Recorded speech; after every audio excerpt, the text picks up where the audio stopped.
And welcome back to our beautiful platform wizard studies part number 9 integral exercise 7.1 का question number 10, 11, 12 आज हम देखने वाले हैं। जो भी चैनल पर नए हैं सब्सक्राइब सपोर्ट करते रहें।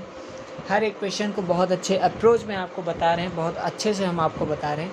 तो क्वेश्चन नंबर 9, क्वेश्चन नंबर 10 और क्वेश्चन नंबर 10, 11 और 12 को आज हम देखने वाले हैं। इससे पहले के जो क्वेश्चन है वो आपको प्रीवियस लेक्चर में करा चुके हैं। तो चलिए क्वेश्चन नंबर 10 का सॉल्यूशन देखते हैं। क्वेश्चन नंबर 10 का नोट डाउन करते हैं। देखिए आंसर नंबर 10 को हम लोग देखेंगे। तो क्या करना है, इंटीग्रेट करना है। आई इज इक्वल टू क्या इंटीग्रेट करना है, root under x minus 1/√x का इंटीग्रेशन करना है आपको। बेसिकली इस क्वेश्चन को देख के ही लोग ड्रॉप आउट कर देते हैं इस क्वेश्चन को, बट पता नहीं क्यों ऐसा करते हैं जनरली। इसमें करना क्या है, जिसको a-b का होल स्क्वायर आता है उसको ये क्वेश्चन भी आता है, सिंपल।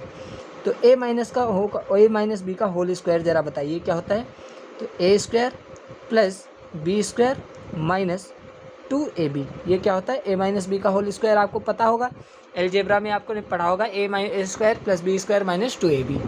और एलजेब्रा में नहीं भी पढ़ा है तो ये भी सिंपल क्वेश्चन है, आपको आना चाहिए, सिंपल एक फॉर्मूला है।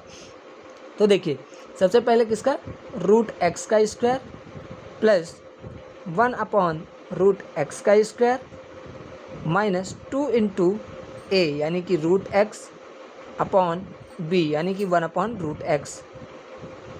तो यहाँ पे बाद में क्या हो जाएगा, dx। अब देखिए a की प्लेस पे हमारा क्या था, √x, b की प्लेस पे क्या था, 1/√x। a की प्लेस पे क्या था, √x, b की प्लेस पे 1/√x।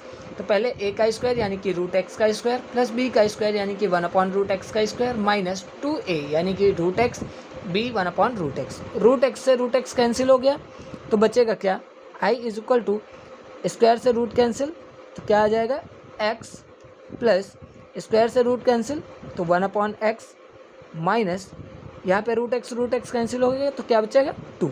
तो अब सिंपल इसका इंटीग्रेशन तो निकालना आता ही होगा। क्या करेंगे, सेपरेट कर लेंगे। तो i is equal to integration of x dx minus integration of 1/x dx minus, sorry यहाँ पे प्लस होगा, इंटीग्रेशन ऑफ 2 dx। अब देखिए इसका इंटीग्रेशन कैसे निकालेंगे, बेसिकली क्या करेंगे, i is equal to x का इंटीग्रेशन x² 2 होता है, फिलहाल मत लीजिए x dx ही लिखा रहने दीजिए। अब देखिए प्लस 1/x को हम क्या लिख सकते हैं, x⁻⁻1 यानी कि x को ऊपर ले जाएंगे तो क्या हो जाएगा, x⁻⁻1 dx। 2 को बाहर निकाल लीजिए, अंदर क्या बचेगा, 1 dx। अब देखिए इंटीग्रेशन ऑफ x क्या हो जाएगा, x² 2 क्या हो जाएगा, इंटीग्रेशन ऑफ x² 2 क्या हो जाएगा, इंटीग्रेशन ऑफ x क्या हो जाएगा, x² 2 हो जाएगा प्लस x⁻⁻1 का इंटीग्रेशन तो x⁻⁻1 प्लस 1 अपॉन -1 प्लस 1 क्या हो जाएगा, -1 प्लस 1 x⁻⁻1। तो जनरली x⁻⁻1 का इंटीग्रेशन नहीं, हमने क्या एक फॉर्मूला और भी पढ़ा है, 1/x का इंटीग्रेशन क्या होता है, log x। तो यहाँ पे x⁻⁻1 करके ना हम क्या लिखेंगे, 1/x ही लिखेंगे। यहाँ इससे हमारा ये बन जाएगा कि हमारा जो 0 आ रहा था इससे तो नॉट डिफाइन बन जाएगा, वो तो हमें बनाना नहीं है। क्या हमने आपको एक चीज़ और फॉर्मूले में जो लिखवाया था बताया था, n-1 के इक्वल नहीं होना चाहिए, यहाँ पे n-1 के इक्वल आ रहा था, ठीक है। तो n-1 के इक्वल आ रहा था तो उसको नहीं लेंगे। तो हम क्या करेंगे, 1/x का इंटीग्रेशन क्या होता है, log x। क्या होता है, log x। तो सिंपल log x लिख लेंगे, -2 1 का इंटीग्रेशन x और प्लस में से c कर दीजिए, ये आपका सॉल्यूशन हो जाएगा। तो बेसिकली इंटीग्रेशन का सॉल्यूशन क्या निकल के आया है, x² 2 plus log x minus 2x plus c। तो ये आपका सॉल्यूशन निकल के आया है क्वेश्चन नंबर 10 का। क्वेश्चन नंबर 10 का सॉल्यूशन निकल के आया है। अब देखिए यहाँ पे मैंने फिर से एक बात बता रहा हूँ आपको, यहाँ पे मैंने x⁻⁻1 क्यों नहीं किया, क्योंकि जब मैं फार्मूला आपको लिखा रहा था, शायद पार्ट नंबर 3 में या पार्ट नंबर 4 में फार्मूला लिखा रहा था, तो मैंने बताया था कि x⁻n का इंटीग्रेशन x⁻n प्लस 1/n+1 होगा, लेकिन n किसके इक्वल नहीं होना चाहिए, -1 के इक्वल नहीं होना चाहिए, x should not be equal to -1। लेकिन यहाँ पे क्या है, x अगर हम ऊपर ले जाएंगे तो x तो -1 के इक्वल आ रहा था, तो वो नहीं होना चाहिए। इस चीज़ को अवॉइड करने के लिए हम 1/x का सीधा इंटीग्रेशन log x होता है उसको लगाएंगे। अब क्वेश्चन नंबर 11 को हम नेक्स्ट पेज पे देखते हैं। चलिए क्वेश्चन को हमने नोट डाउन कर लिया है। क्वेश्चन क्या है आपके पास, क्वेश्चन नंबर 11 इंटीग्रेट करना है x cube plus 5x square minus 4 upon में एक्स स्क्वायर है। तो सिंपल क्या करेंगे, पहले सबके अपॉन में एक्स स्क्वायर कर दीजिए, यानी कि एक्स क्यूब अपॉन में क्या हो जाएगा x square plus 5x square upon में क्या हो जाएगा एक्स स्क्वायर माइनस 4 के अपॉन में भी क्या करना है एक्स स्क्वायर, और ये क्या हो जाएगा dx। ये कर दिया। तो इससे हमारा प्रॉफिट क्या होगा, इससे हमारा फ़ायदा क्या होगा, हमको हर एक चीज़ अपनी प्रॉफिट के लिए करनी है, पढ़ाई भी तो प्रॉफिट के लिए ही कर रहे हैं। तो यहाँ पे एक्स स्क्वायर से एक्स क्यूब कैंसिल हो जाएगा, एक एक्स बचेगा प्लस एक्स स्क्वायर से एक्स कैंसिल, तो क्या बचेगा 5 बचेगा माइनस 4/x स्क्वायर ये बचेगा, dx आ जाएगा। अब सिंपल क्या कर लीजिए, सेपरेट कर लीजिए। तो integration is equal to x dx plus 5 बाहर ले लीजिएगा तो अंदर क्या बचेगा 1 dx माइनस 4 बाहर ले लीजिएगा तो अंदर क्या बचेगा 1/x स्क्वायर dx, क्या बचेगा 1/x स्क्वायर dx।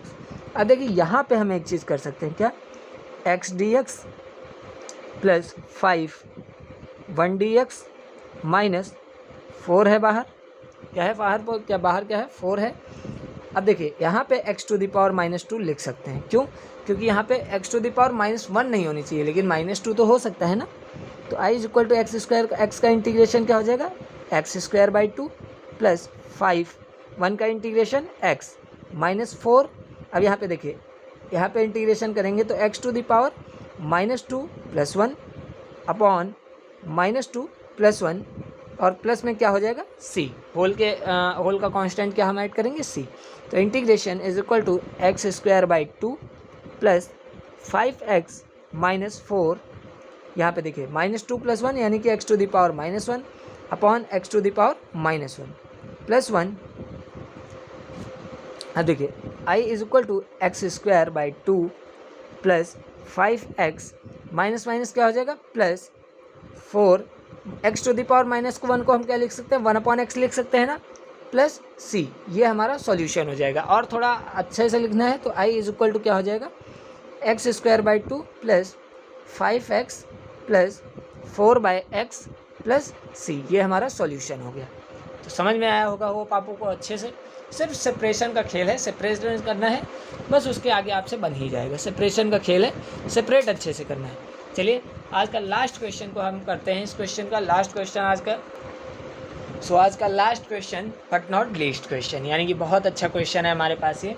इसका इंटीग्रेशन कैसे करेंगे तो देखेंगे। देखिए रूट एक्स को आप क्या लिख सकते हैं, रूट एक्स को हम लिख सकते हैं एक्स टू द पावर 1/2, क्या लिख सकते हैं एक्स टू द पावर 1/2 लिख सकते हैं, ठीक है। तो देखिए यहाँ से क्या हो जाएगा x cube plus 3x plus 4 upon में क्या है रूट एक्स है, तो हम क्या लिख सकते हैं एक्स टू द पावर 1/2 और dx। अब देखिए यहाँ से एक चीज़ और हम कर सकते हैं, क्या, बहुत इंपॉर्टेंट चीज़ करने जा रहा हूँ, उसको आप ज़रूर देखिएगा।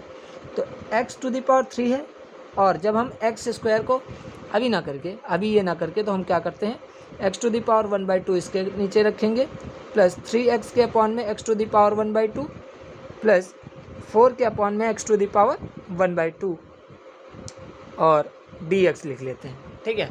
तो अब देखिए यहाँ से हम क्या करेंगे, तो i is equal to integration x to the power 3 है।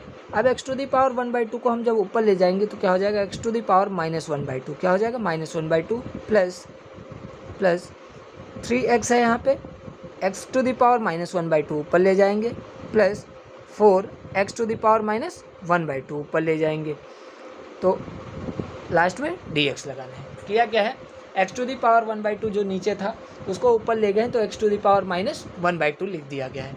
अब देखिए जब भी बेस सेम होते हैं, जब भी क्या होता है बेस सेम होते हैं तो पावर ऐड और सब्ट्रैक्ट हो सकती है, बिल्कुल भैया।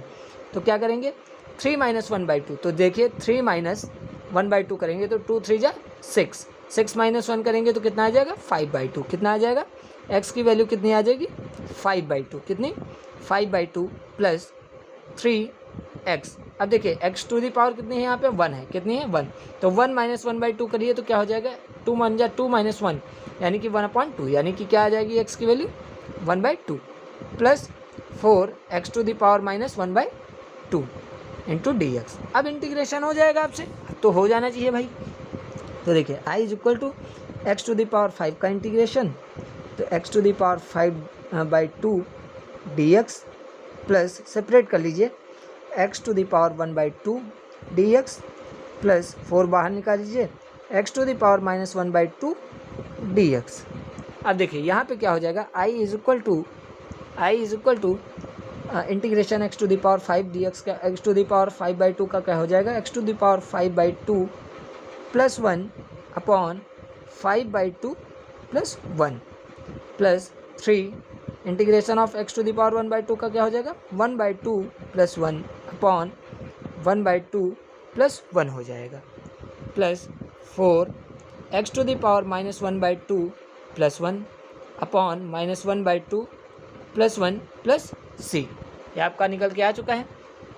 सिंपल वही x to the power n वाला फॉर्मूला लगाया गया है बस। अब देखिए इसको सॉल्व कर लेते हैं। तो सॉल्व कैसे होगा, तो एक्स टू द पावर 5/2 तो 2 1 2 प्लस 5 तो कितना हो जाएगा 7/2, कितना हो जाएगा 7/2 और नीचे भी क्या आ जाएगा 7/2 plus 3 x to the power 1/2 plus 1 को ऐड करेंगे तो 2 1 2 plus 1 x to the power 3/2 कितना 3/2 और नीचे भी क्या हो जाएगा 3/2 आ जाएगा plus 4 x to the power -1/2 plus 1 करेंगे तो 2 1 2 प्लस का 2 -1 यानी कि 1/2 और नीचे भी क्या आ जाएगा प्लस का 1/2 प्लस सी। ये 11 ना समझिएगा, ये क्या है 1/2 है। अब यहाँ पे एक चीज़ और करेंगे बस, वो लास्ट चीज़ होगी क्या, i इज इक्वल टू, देखिए ये 2 अपॉन में है तो इसको ऊपर ले जाएंगे तो 2 x to the power 7/2 upon में क्या हो जाएगा 7 प्लस ये भी 2 ऊपर ले जाएंगे तो 2 x to the power 3/2 upon में कितना हो जाएगा 3 प्लस ये भी 2 ऊपर ले जाएंगे तो 2 4 यहाँ पे x नहीं लिखा था, ठीक है 4x टू द पावर 1/2। तो देखिए यहाँ से क्या हो जाएगा हमारे पास, यहाँ पे भी x नहीं लिखा था यार, ठीक है, और यहाँ पे 3 हमारा मल्टीप्लाई में है, 3 नहीं लिखा था, और यहाँ पे 4 में मल्टीप्लाई है, ठीक है, थोड़ा बता दिया करिए यार जो गलती हो जाए। तो देखिए 2/7 x to the power 7/2 plus 2 3 जा कितना हो जाएगा 6/3 करेंगे तो कितना आ जाएगा 6/3 करेंगे तो 2 क्या आ जाएगा 2 x to the power 3/2 plus 2 4 जा 8 x to the power 1/2 plus c. ये हमारा क्या आ जाएगा सॉल्यूशन आ जाएगा। तो सॉल्यूशन क्या निकल के आया है 2/7 x to the power 7/2 plus 2 into कितना निकल के आया है 3/2 x to the power 3/2 plus 8 x 1/2 plus c. ये हमारा सॉल्यूशन निकल के आया है। एक बहुत ही अच्छे लेवल का क्वेश्चन था आपके पास। तो मिलते हैं अगले लेक्चर में। ऐसे ही क्वेश्चंस के लिए सब्सक्राइब सपोर्ट करते रहें, मतलब सीरीज़ तो चली ही रही। मिलते हैं अगले लेक्चर में, तब तक के लिए अपना ध्यान रखिएगा। जय श्री राम, राधे राधे, सत श्री अकाल सभी को।